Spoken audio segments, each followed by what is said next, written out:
সাতক্ষীরার একটা প্রোগ্রাম শেষ করলাম। শেষ করার সঙ্গে সঙ্গেই টোটাল সাতক্ষীরার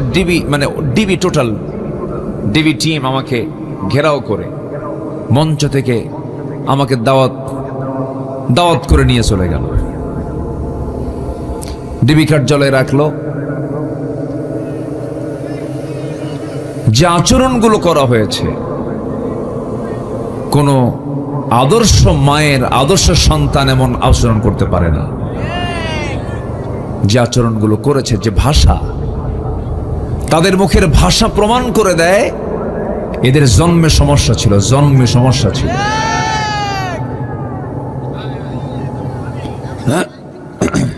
এটা কি?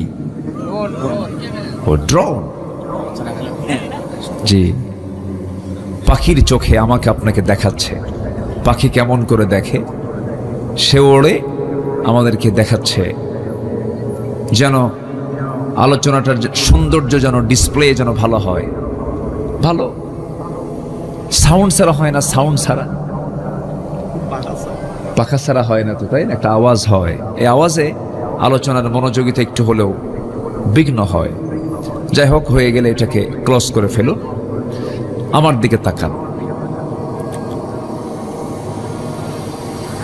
সেই সিচুয়েশন কিন্তু এখন নাই। এখন আমরা মুক্ত মনে, মুক্ত জমিনে বসে কোরআনের কথাগুলো বলতে পারছি এবং শুনতে পারছি। কত কোরআনের শ্রোতা মাহফিলের ওয়াজ শুনতে গিয়ে ফেরার পথে অ্যারেস্ট হয়েছে। আছেন এরকম রেকর্ড? আছে না নাই বলেন তো? বিগত সময় 16 বছর এমন সময় চলে গেছে, রাস্তার ফকির পর্যন্ত ধরে নিয়ে তারা মামলা দিছে। রাস্তার ফকিররা পর্যন্ত নিরাপত্তা পায়নি। সম্মানিত বন্ধুগণ, যারা এই অপকর্মের সঙ্গে জড়িত ছিল তারা কিন্তু একটাও এখন দেশে নাই। সব এখন বিভিন্ন জায়গায় পালায় আছে। যিনি মূল, যিনি প্রধান, তিনি তো মাঝে মাঝেই বলতেন, এটা আমার দেশ, আমার বাপ স্বাধীন করছে। বলতেন, এরকম বলতেন না? ওনার কথা আর ভাব আর মুখের ভেস্কি কাটা দেখে মনে হতো এই দেশ আমাদের কারোই না, পৈতৃক সম্পত্তি। সম্মানিত ভাইয়েরা, অহংকার টিকে না। অহংকারকে মাটির সঙ্গে মিশিয়ে দেন, তিনি আমার কে। আসতে বলবেন না, তিনি আমার কে। যত বিনয়ী হবেন আপনার সম্মান তত বাড়বে। যখনই আপনি অহংকারী হবেন, ভাবতে হবে আপনার ধ্বংস খুবই নিকটে। ক্ষমতার মসনদে বসে ধরাকে সরাজ্ঞান করেছেন, অনেক অহমিকে দেখিয়েছেন, কিন্তু অহংকারকে চূর্ণ করে দিয়েছেন, তিনি আমার কে। ফেরাউনকে শেষ করেছিলেন কে? নমরুদকে খতম করেছিলেন কে? নমরুদকে বিদায় করার জন্য আল্লাহ কি পাঠাইছিলেন? কি মশা বলেন? ন্যাংরা না, ন্যাংরা তো পা অচল হলে। এই মশাটা হলো অটিস্টিক মশা, প্রতিবন্ধী, চোখেও কম দেখত, অটিস্টিক। এটা লেটেস্ট কথা, এটা নাকি? আমরা জানতাম যে ন্যাংরা মশা। ন্যাংরা মানে কি? 2 পা শুধু অচল, তাছাড়া সব শক্তিশালী। কিন্তু এই মশাটা এমন মশা, অটিস্টিক, ওর কিচ্ছু ঠিক ছিল না। আল্লাহ পাক এই মশাকে সিলেকশন দিয়েছেন। মশা দুর্বল কিছু না, কিন্তু মশা খুব মজবুত জিনিস। মশার কামড়ে এখন মানুষ মরে না। কি মশা? Dengue, Aedes. আল্লাহ রাব্বুল আলামিন সূরাতুল বাকারার ভিতরে আল্লাহ রাব্বুল আলামিন মশার ব্যাপারে কথা বলেছেন, ইন্নাল্লাহা লা ইস্তাহি আন ইয়াদরিবা মাসালাম মা বাউদাতান ফামা ফাওকাহা। মশার উদাহরণ আল্লাহ রাব্বুল আলামিন দিয়েছেন। মশা থেকে অনেক শিক্ষা আছে, মিসাল তিনি দিয়েছেন। আমার বন্ধুগণ, এই মশাটা মানুষকে যে কামড়ায়, পুরুষ মশা কামড়ায় না, মহিলা মশা কামড়ায়। মহিলা মশা কামড়ায়, স্ত্রী মশা কামড়ায়। প্রজনন বৃদ্ধির জন্য রক্তের প্রয়োজন হয়, মহিলা মশাগুলো মানুষের দেহে পড়ে, চামড়ায় পড়ে, রক্তগুলোকে সে তার হুল ফুটায় নিয়ে নেয়। আমার বন্ধুগণ, কিন্তু কিছু কিছু মশা আছে বেহুশ মার্কা মশা, কিছু মশা আছে মোটামুটি স্মার্ট মশা। যখন কারো চামড়ায় বসে, চামড়ায় বসার সঙ্গে সঙ্গে সে আগে দেখে সলিমুদ্দি কি করে, সলিমুদ্দির গতিবিধি আগে লক্ষ্য করে। এরপর চামড়ায় বসে যেখানে সে হুল ফুটাবে তার চতুর্পাশে অ্যানেস্থেসিয়া করে। কি করে? অ্যানেস্থেসিয়া, অবশ করে ফেলে। অবশ করে নিয়ে এরপর ধীরে ধীরে ধীরে ধীরে হুলটা ফোটায়া পরিমাণ মতো রক্তটা নিয়ে সে চলে যায়। সলিমুদ্দি টেরই পায় না। এটা হচ্ছে মানে সফল অপারেশন। কি অপারেশন? সফল, ওর কোনো সমস্যা নাই। আর কিছু মশা আছে বেহুশ, যখন খাওয়া শুরু করে কোনো হুঁশ থাকে না। খেতে খেতে ওর পাখার যে ওজন, ওর দেহের যে ওজন, তার চেয়ে বেশি ওজন হয়ে যায়, নড়তে পারে না, উঠতে পারে না, সেখানেই শীত হয়ে পড়ে মরে। এই 16 বছর যারা ক্ষমতার মসনদে ছিল এরা হলো বেহুশ ডাকাত। ঠিক কিনা বলেন? এমন ডাকাতি করছে, এমন খাওয়া খাইছে, হজম হয় নাই, এক দৌড়ে মামুরে দিল্লি গিয়ে পড়ছে। উদাহরণ ঠিক আছে কিনা বলেন? ঠিক আছে কিনা? হ্যাঁ, আল্লাহ পাক কত আগে বলে দিয়েছেন। এই মশা যখন রাতের আধারে আপনি যখন ঘুমাতে যাবেন, গোটা ঘর চেক আপ করে দেখলেন কোথাও কোনো মশা নাই, কিন্তু আপনি লাইট বন্ধ করে শুধু ঘুমাতে গিয়েছেন, বালিশে মাথা রেখেছেন, 10 মিনিট যায় নাই, বেশ কয়েকটা মশা দেখলেন, একটা মশা ঘরের মধ্যে নাই, আপনার কানে, আপনার নাকে এসে সারে গামা পাধানিসা কি আছে কিনা বলেন? এই মশাটা আপনি এই জায়গায় অন্ধকারে আপনাকে চিনলো কেমনে? আপনি এখানে মানুষ নামক অস্তিত্ব সে কেমন করে খুঁজে পেল? বিজ্ঞান বলছে, প্রাণীবিদ্যা বলছে, প্রত্যেকটা মশার ভিতরে আল্লাহ রাব্বুল আলামিন এমন একটা সেন্স দিয়েছেন, এমন সেন্সর দিয়েছেন, 75 ফুট দূর থেকে একটা মশা টের পায় এখানে কোন সলিমুদ্দি শুয়ে আছে। জোরে বলি সুবহানাল্লাহ। এই মশার কথা আল্লাহ পাক কত আগে বললেন, আর এখন বিজ্ঞান এটাকে গবেষণা করে বের করেছে। আমার বন্ধুগণ, ওই যে মশার একটা আওয়াজ আমার কানে আসে, আমার নাকে এসে ভন ভন করে, কানে এসে ভন ভন করে যে আওয়াজটা হয়, এটা কিন্তু তার ভোকাল কোন আওয়াজ নয়, এটা তার কণ্ঠের কোন আওয়াজ নেই, এটা তার পাখা দুইটা নড়ানোর আওয়াজ। বিজ্ঞান বলতেছে একটা মশা তার পাখাকে প্রতি সেকেন্ডে একবার নয়, দুবার নয়, 50 বার, 100 বার নয়, একটা সেকেন্ড, প্রতি সেকেন্ডে মশা তার পাখাটা ঝাপটান মারে, প্রতি সেকেন্ডে 400 থেকে 500 বার। আজ পর্যন্ত পৃথিবীতে এমন দ্রুতগামী কোনো মেশিন পৃথিবীতে তৈরি হয়নি যা আল্লাহ পাক মশার পাখার মধ্যে রেখে দিয়েছেন। একটু জোরে সুবহানাল্লাহ বলা যাবে না ভাই? একটু জোরে বলে সুবহানাল্লাহ। সম্মানিত ভাইয়েরা, সর্বশেষ এই মশাকে আল্লাহ পাক মিসাল দিয়েছেন ইব্রাহিম আলাইহিস সালাতু ওয়াস সালামকে মূর্তি ভাঙ্গার মামলা দিয়ে, রাষ্ট্রদ্রোহিতার মামলা দিয়ে যখন জাতীয়ভাবে চূড়ান্ত করা হলো ইব্রাহিম আলাইহিস সালাতু ওয়াস সালামকে আগুনে নিক্ষেপ করতে হবে, এটার চূড়ান্ত যে ফয়সালা করেছিল নমরুদ, সেই নমরুদকে শেষমেশ বিদায় করেছেন কার কামড় খাওয়ায়া? এই অটিস্টিক মশার কামড় খাওয়ায়া বিদায় করেছেন। অতএব অহংকার করার কিছুই নেই। কত বড় নেতা হয়েছেন, কত বড় পাওয়ারফুল আপনি একজন রাষ্ট্রপতি হয়েছেন, আমার আল্লাহ যদি ধরেন পার পাওয়ার কোনো রাস্তা পাওয়ার সুযোগ নাই। সব ক্ষমতার উৎসকে আসতে বলবেন না কে? আরো জোরে বলুন তিনি কে? আল্লাহ পাক। সে আল্লাহর কাছে আমাকে আপনাকে যেতে হবে, সে আল্লাহর হুকুমগুলো মানতে হবে। আমরা কি বিপথে থাকতে চাই না পথে থাকতে চাই? বেলাইন না লাইন? এদিকে কিন্তু বেলাইন শব্দটা আছে, আছে না? তুমি তো বেলাইন চলছো, হ্যাঁ বলেন, এরকম বলেন। হ্যাঁ, আপনাদের ভাষাগুলো খুব মিষ্টি ভাষা, খুব ভালো লাগে, আলহামদুলিল্লাহ। ভাষাগুলো অনেক মিষ্টি, অনেক সুন্দর ভাষা আপনারা কথা বলেন।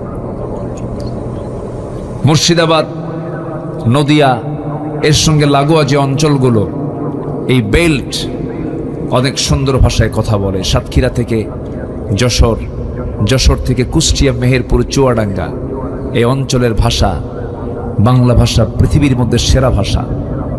কেউ তো আলহামদুলিল্লাহ বললেন না, একটু জোরে বলুন না ভাই আলহামদুলিল্লাহ।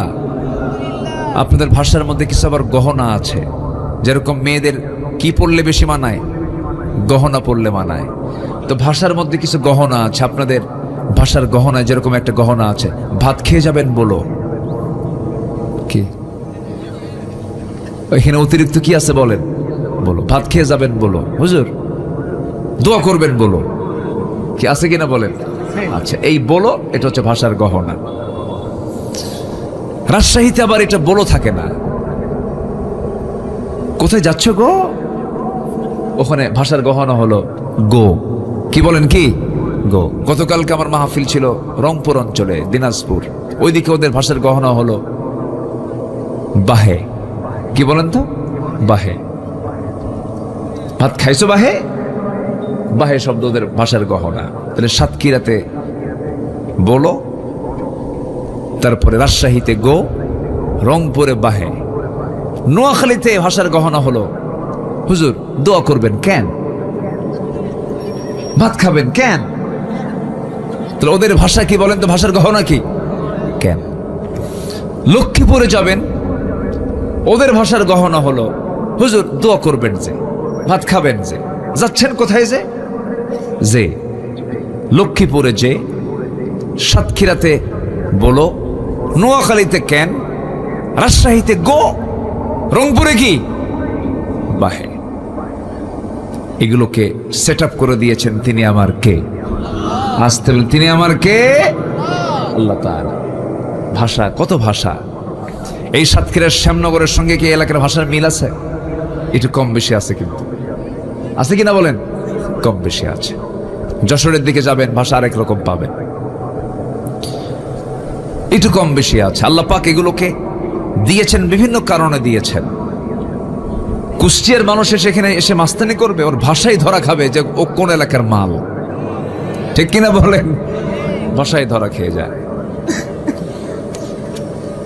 কিন্তু গোটা দুনিয়ার মানুষ যখন নামাজে দাঁড়িয়ে যায়, আযান দিতে নিয়ে দাঁড়িয়ে যায়, সেই সময় সবার ভাষা একরকম হয়ে যায়। সবাই বলুন আলহামদুলিল্লাহি রাব্বিল আলামিন। সবাই বলুন আলহামদুলিল্লাহি রাব্বিল আলামিন আর রহমানির রহিম মালিকি ইয়াউমিদ্দিন ইয়্যাকা না'বুদু ওয়া ইয়্যাকা নাস্তাঈন ইহদিনাস সিরাতাল মুস্তাকিম সিরাতাল লাযীনা আন'আমতা আলাইহিম গায়রিল মাগদুবি আলাইহিম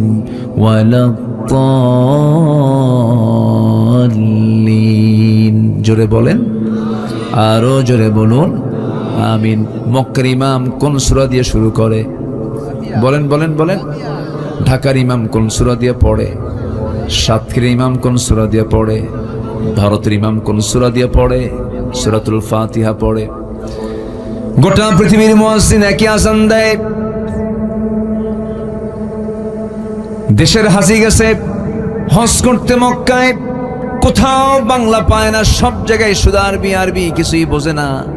1.5 মাস মক্কা মদিনা ঘুরে দেশে ফিরছে। ফেরার পরে বন্ধু যখন জিজ্ঞাসা করেছে, বন্ধু হজ কেমন করলা বলো? বন্ধু এমন দেশে গেছিলাম, বাজারের সমস্যা, মার্কেটিং এর সমস্যা, কোথাও নিজের মন মতো করে কথা বলতে পারি না, সব জায়গায় শুধু আরবি চলে। শুধু দুইটা জায়গায় বাংলা পাইছি, মুয়াজ্জিন যখন আজান দিল, ইমাম যখন সূরা ফাতিহা কইল। কি কথা কি বুঝতেছে না? তাহলে কি জাতীয় করে দিয়েছেন আল্লাহ পাক। গোটা পৃথিবীর মানুষ কোরআন দিয়ে, কি বলেন, গোটা পৃথিবীর মানুষ কোরআন দিয়ে দুই না এক? বলেন দুই না এক? মতনৈক্য না মতৈক্য? মতৈক্যে চলে আসছে। সবই তো ঠিক ছিল, শুধু একটু গর্জে ওঠা দরকার ছিল, একটু গর্জে ওঠা দরকার। ৭১ জেগেছিল আমার বাপদাদারা, দেশকে স্বাধীন করেছেন। ২৪ জেগেছিল আমার সন্তানেরা, ফ্যাসিস্টকে উৎখাত করেছে। আর একবার জাগতে হবে কোরআনকে তার রাষ্ট্রীয় পর্যায়ে পৌঁছে দেবার জন্য। আর একবার রক্ত ঝরাতে হবে বুকের তাজা প্রাণ। সবাইকে রাজি আছো মুসলমান? রাজি আছো কারা কারা? হাত উঁচু করে দেখাও মুসলমান। কেউ তো স্লোগান দেন না।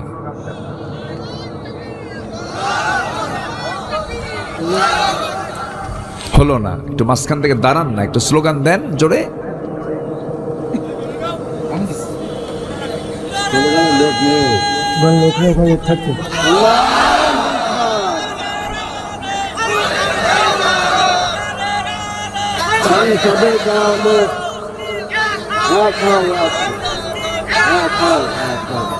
আল্লাহ কবুল করুন, জোরে বলি আমিন। আরো জোরে আমিন, আরো জোরে আমিন। সম্মানিত ভাইরা, আমরা কি লাইনে থাকতে চাই না বেলাইনে থাকতে চাই? জান্নাত কি বেলাইনে না লাইনে? লাইনের আরবি হলো সিরাত। লাইনের আরবি কি বলেন? সিরাতুল মুস্তাকিম। ইহদিনাস সিরাতাল মুস্তাকিম। আল্লাহর কাছে আমরা সঠিক পথটার জন্য আল্লাহর কাছে চাই, আল্লাহ আমাদের সঠিক পথ দেখায় দাও।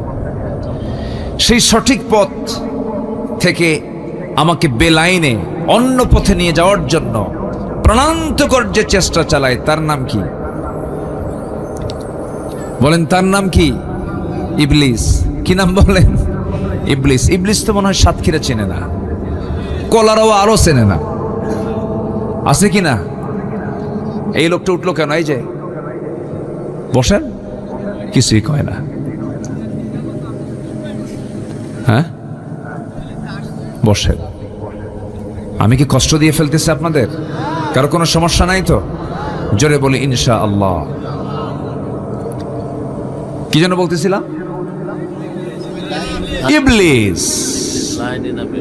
আচ্ছা, ইবলিস সে সব চেনে, সে জান্নাতও চেনে। আদম এবং হাওয়া আলাইহিস সালাতু ওয়াস সালাম, আমাদের আব্বা আম্মা, দুজনেই প্রথমে ছিলেন কোথায় বলেন? জান্নাতে। জান্নাতে ভালোই ছিলেন। শয়তান যেতে পেঁচটা লাগায়, তাছাড়া আমরা তো জান্নাতেই ছিলাম। শয়তান গিয়ে করলো কি? ফাওয়াসওয়াসা লাহুমা, দুজনকে ওয়াসওয়াসা দিয়ে ফেললো। ফাযাল্লাহুমা, দুজনকে পদস্খলন ঘটায় দিল। হলো না থাকা। কুলনা হাবিতু মিনহা জামিআ। আদম, তোমার বউরে নিয়ে, হাওয়াকে নিয়ে তুমি এখন দুনিয়ায় যাও। কেন?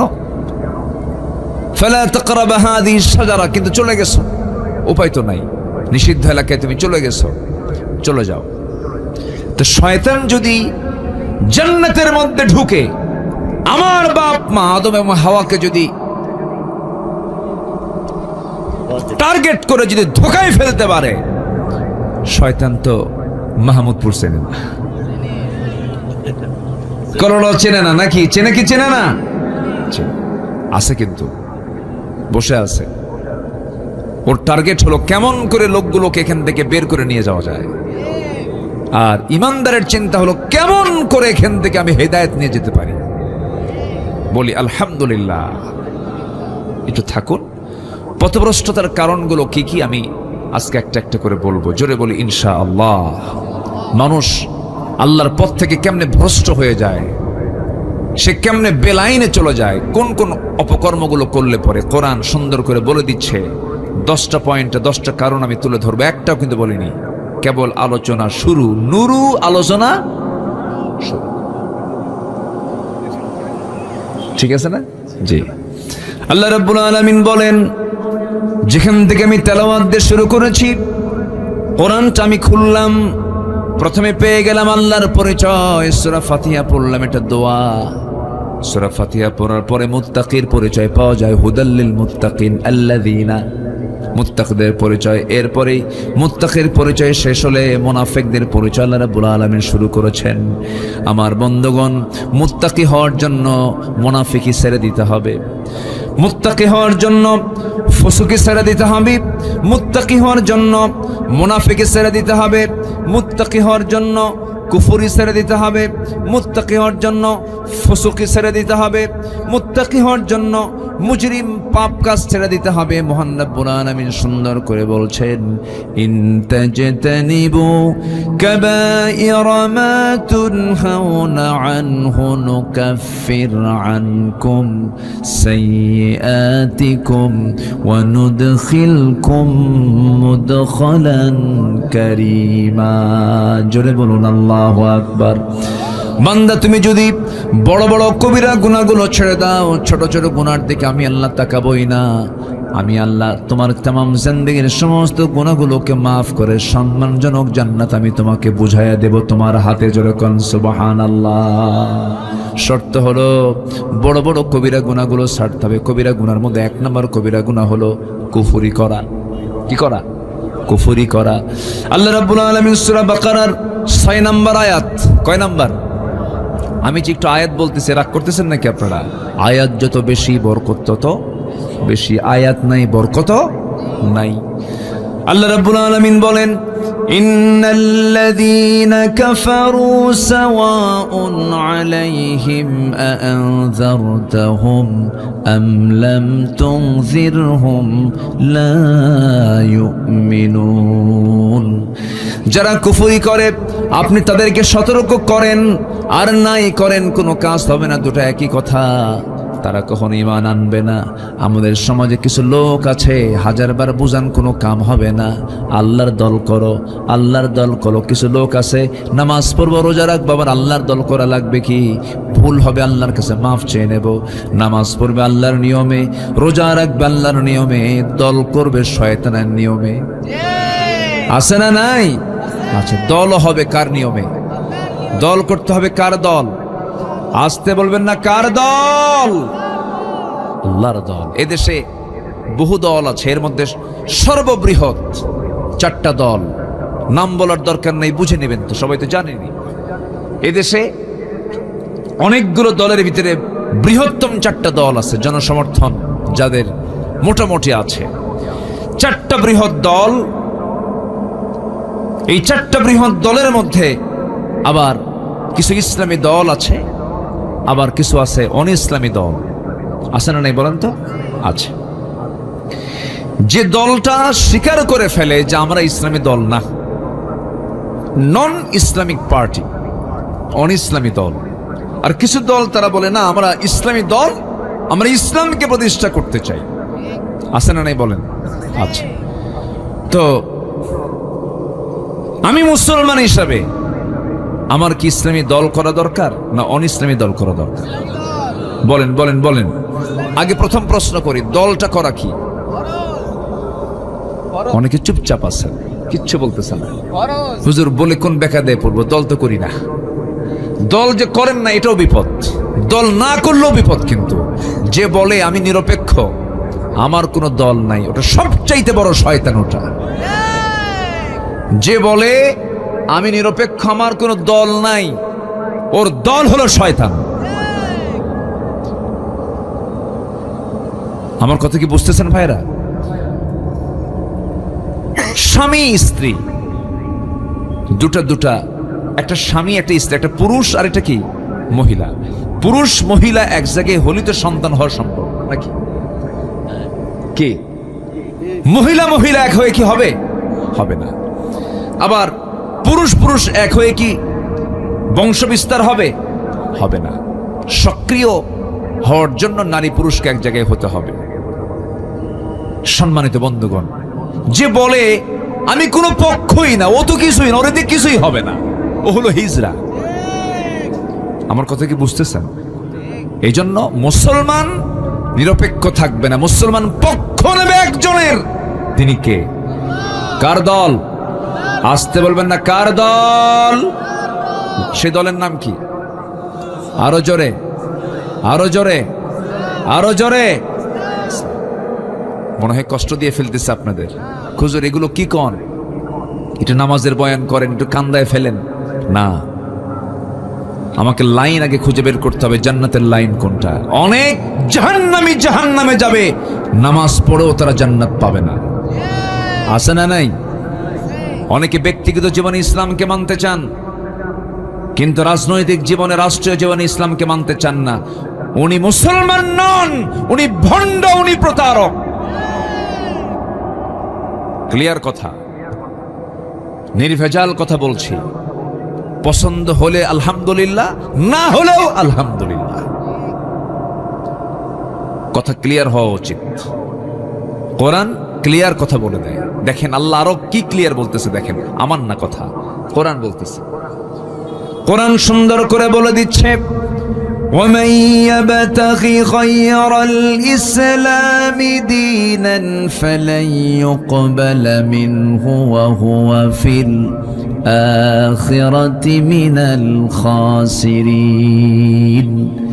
দল হিসাবে, পার্টি হিসাবে, জীবন বিধান হিসেবে যারা ইসলামকে ছেড়ে দিয়ে অন্য কোনো দলকে গ্রহণ করবে, নন ইসলামিক পার্টি করবে, অন ইসলামী দল যারা করবে, ইসলামী দল বাদ দিয়া, আল্লাহ বলছেন ওর নামাজ, ওর রোজা, ওর হজ, ওর যাকাত, ওর দান সদকা, মসজিদ মাদ্রাসা নির্মাণ করা, মাহফিল করা, কোনো কিছু কবুল হবে না যদি সেই ইসলামী দল না করে।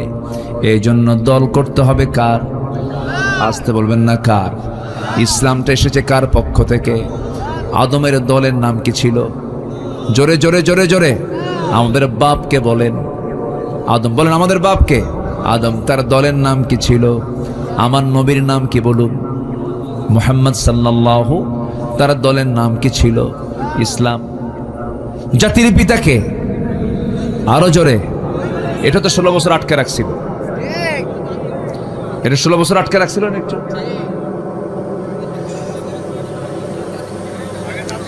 এই 16 বছর আটকে রাখছিল। শোনেন, ওঠেন কেন? এই যে মহা মুশকিল না। এই যে ভাই আসছে আবার, মাশাআল্লাহ, আলহামদুলিল্লাহ, মাশাআল্লাহ। ওনার আসলেই নিম্নচাপ ছিল। জি বসেন, এইটা আমার দিকে তাকান। তাহলে এই জাতির পিতা 16 বছরের জন্য একটু চিন্তাই করার চেষ্টা করেছিল। আমাদের জাতির পিতা দুজন না একজন। তার নাম কি? আরো জোরে, আরো জোরে বলেন। হ্যাঁ, ভুল যেন আর না হয়। জাতির পিতা হওয়ার জন্য জোর করে জাতির পিতা চাপিয়ে দেওয়া যাবে না। জাতির পিতা ইলেকশনে নয়, জাতির পিতা আল্লাহ পাক দিয়েছেন। আল্লাহ নিজে নির্বাচন করে দিয়েছেন, নিজে নির্ধারণ করে দিয়েছেন, মিল্লাত আবিকুম ইব্রাহিম। এমনি জাতির পিতা হননি, পরীক্ষা দিয়েছেন, পাশ করেছেন। এমন কোন সাইড নেই যে আমরা দাঁড়িয়ে রাখি সুন্নতে ইব্রাহিম। কিছু কিছু সুন্নাহ আছে যেটা সাইয়েদনা ইব্রাহিম আলাইহিস সালাম থেকে আসছে। খাতনা করি, খাতনা, এটাকে এলাকে কি বলে? দেখছেন, এটা খাতনা মানে ওটা করলে মুসলমান হয়ে গেছে নাকি? মুসলমানি নাকি? কি নাম কয়? মুসলমানি বলে। কিন্তু না, এই মুসলমান ছাড়াও খাতনা করার বহু গ্রুপ আছে গোটা দুনিয়াতে। আছে না নাই? আছে। এটা অতিরিক্ত অংশ, এটাকে কেটে ফেলে দেয়, এরকম বহু আছে, কিন্তু তারা মুসলমান না। ওটা কাটলেই, খাতনা করলে যে মুসলমান হয়ে গেল তা কিন্তু না। মুসলমান হওয়ার জন্য খাতনা শর্ত না, ঈমান শর্ত। কি শর্ত বলেন? ঈমান শর্ত। ইব্রাহিম আলাইহিস সালামের বয়স যখন 80 বছর হলো, কত বছর বলেন? 80 বছর। 80 বছরে কি ইয়াং না বুড়া মানুষ? বুড়া মানুষ। ওই সময় তার একটা কাজ বাদ ছিল। বলা হলো, ইব্রাহিম, তোমার এই খাতনা করা বাদ আছে, তোমাকে খাতনা করতে হবে, তাই না? কত বছর বলেন? কত বছর বলেন? 80 বছর। আমার বন্ধুগণ, আল্লাহ পাক তাকে জাতির পিতা হিসেবে সিলেকশন দিয়েছেন। এই জন্য তাকে দিয়ে অনেক কিছু কাজ করিয়ে নিয়েছেন। যখন 80 বছর পূর্ণ হলো তাকে বলা হলো, ইব্রাহিম তোমাকে খাতনা করতে হবে। তিনি বলছেন আমি কেমন করে খাতনা করব, কে আমার খাতনা করে দেবে? আল্লাহ বলছেন এই বুড়ো বয়সে তোমার লুঙ্গি খুলবে কে, তোমার সতর কে দেখবে? অতএব তোমার খাতনা তোমাকে করতে হবে। বলুন তো ভাই, এই কাজটাকে সহজ না কঠিন? ছোট যখন ছিলাম, যখন শুনছি যে আসতেছে যে কাটে, ওটার নাম কি? হাজাম।